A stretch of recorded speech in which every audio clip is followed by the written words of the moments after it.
My beautiful, gorgeous, wonderful friends that you all are, welcome on back to the channel. Thank you so much for being here as we conclude the planets Gustav Holst with the last movement in the suite, Neptune, the Mystic. I'm expecting some magic, perhaps not as playful and dramatic as the previous, but something mystical, perhaps serene, perhaps just there's another word for it, but I can't think of it. There's something there, though, something mystical. So let's go ahead and listen to it. We will talk about it after. Let us go.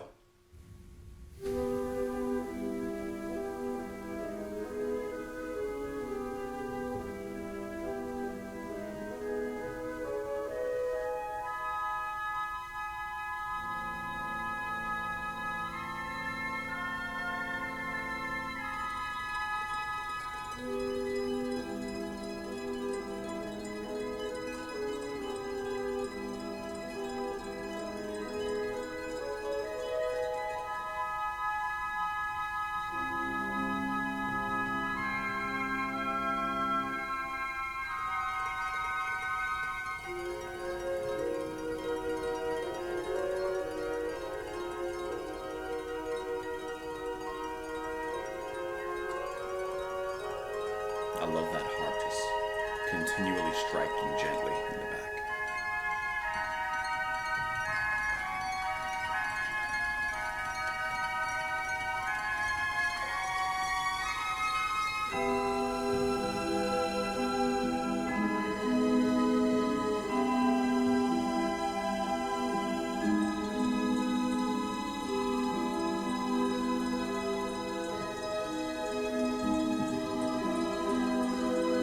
There is a calm sense of mystery being built up right now.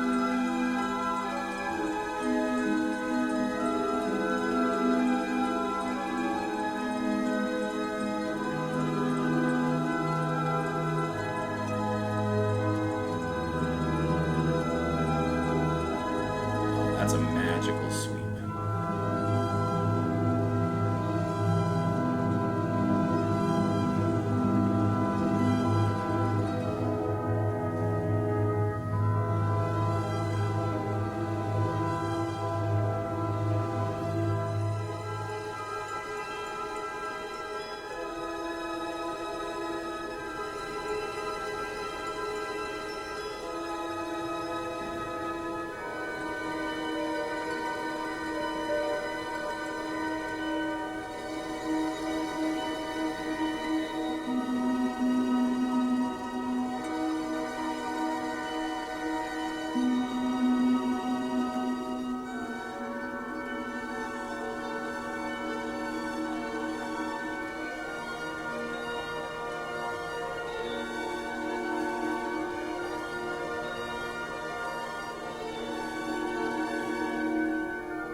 I love that fast sweeping, I guess.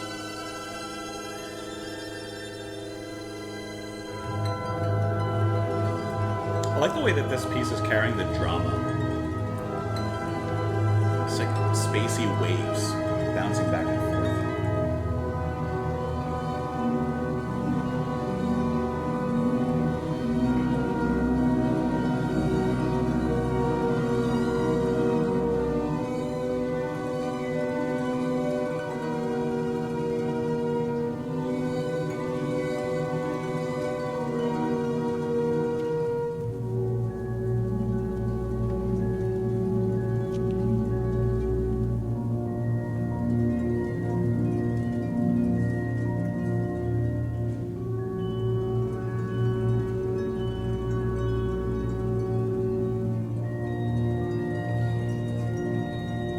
This feels so good.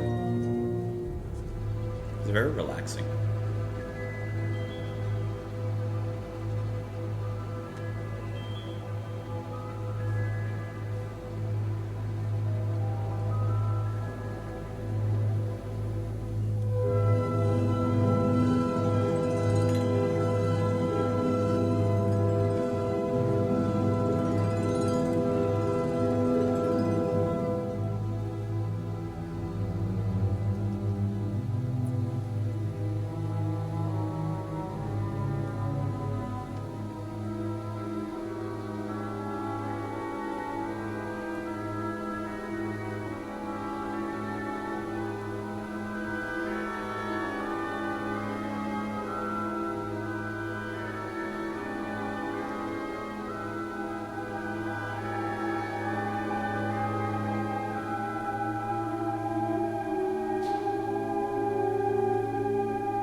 Imagine listening to this like at night in a field surrounded by the stars.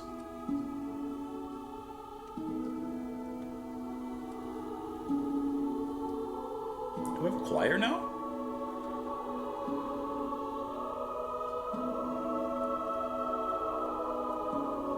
We haven't had a choir of voices in this before, have we? Not that I remember.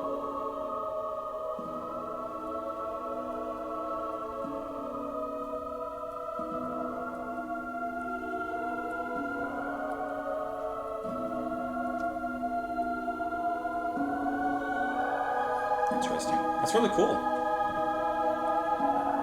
It's kind of weird hearing voices.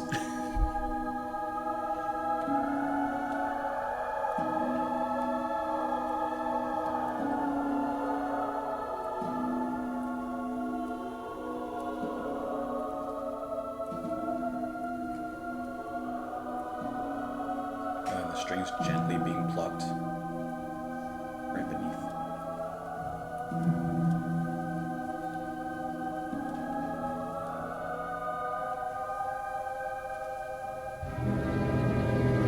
Back again.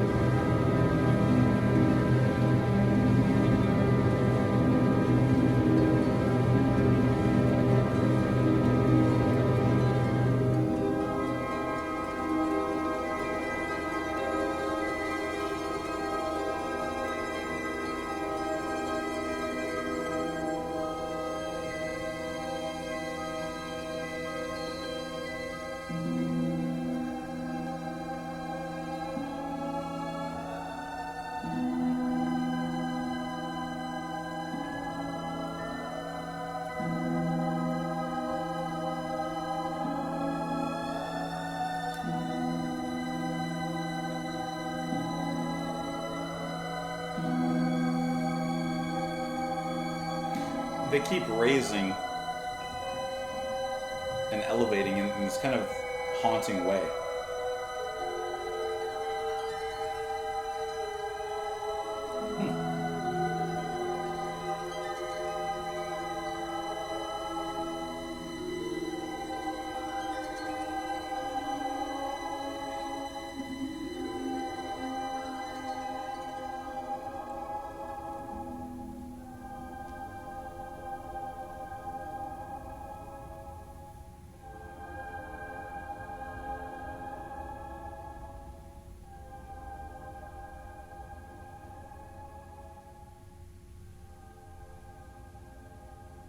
That is just such a perfect way to end the suite. That was really really great. Of course, every single movement lives up to its name, but like Neptune the mystical, Neptune, okay, I know the planet, but like, the Roman god Neptune, Poseidon is Neptune, yeah, he is. Like the sea. So I was thinking more space, maybe because of the planets, but I guess you could relate this to the sea as well because this piece is very very moving in a very ethereal way. There's a plenty of waves, of strings and horns. The harp is there to glide us along. And then I believe for the first time in the suite, maybe I missed it before or I've forgotten, but we have a choir in here, which was totally unexpected. But they just add a completely similar but different side of the same tone to the atmosphere as a whole, which I thought was really nice. And at the end, they begin to like elevate their voices in a way that whatever notes and chords are chosen, perhaps the scale itself, makes it sound even more haunting, kind of distressing, I would even say. I think that they did a great job of kind of balancing between the serene and the desperately haunting from behind or beyond the grave kind of sound. I don't know. That's what I kind of feel from it. It feels like a deeply spiritual experience. Can I tell you? I haven't been to Disney in a long time, but I'm pretty sure it's Space Mountain. I'm pretty sure that in Space Mountain at one point you're in basically just complete darkness, and then there's a bunch of like little lights that are supposed to represent stars around you, and it's just this very very like cool experience to be in a place like that, complete darkness but seeing the stars. Of course, you could go outside probably, wherever you live, find a dark place at night and look up at a very starry night and get that same experience. But that's what the music was making me think of, and that's where it really took me. to some distant field in the dark of night, pitch black, and just looking at all the stars above you and just kind of standing around in wonderment and amazement rather. Looking at the Wikipedia article for this one, it says that Holst makes much use of dissonance in this movement. Man, sometimes Wikipedia, they just have exactly the sentence that I'm looking for. That's what I meant when I'm thinking about the scales and how they match the serene with the kind of haunting dissonance. Yes. It says that it was going to sound frightful. I guess when they premiered it, Holst agreed and said that it made him shudder when he wrote it down, but what are you going to do when they come like that? And I guess he was talking about a bar where the brass plays chords of E minor and G minor together. That's beyond me, but yeah, the track did have that sound to it. It says, as the movement develops, the orchestra is joined by an offstage female chorus singing a soft, wordless line, which was unusual in orchestral works at the time, although Debussy had used the same device in his nocturnes. That's extremely wonderful. Hey, wasn't this really nice to listen to sit down and go through the planets? I hope that you guys enjoyed listening to it alongside with me. As you know, I've been slowly trying to integrate a little bit more classical works into the channel, or I know not everything is, I guess, considered classical music, neoclassical. I don't know. This is all new to me. But maybe contemporary classical? I don't know. But I've really enjoyed it. I've enjoyed exposing myself to something that's new for me in a more sit down and focus on it way, because I do listen to a lot of piano works and atmospheric piano and stuff like that on my own, especially like at work or while I'm doing something. But it's not often that I sit down with a specific piece of music and actually listen to it and pay attention to it. So thank you guys for not only sharing the music with me, because it's because of you guys that I started listening to it in the first place and continue listening to it, but thank you for accompanying me on the journey and commenting and continuing to recommend pieces of music and such.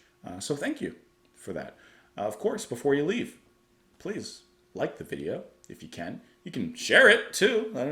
Do that. But also, if you do want to support the channel and what I do, you can join me on Patreon for as little as $2 a month. And otherwise, please come back tomorrow. Enjoy the rest of your day. And I hope that you have a wonderful rest of your day, guys. Bye.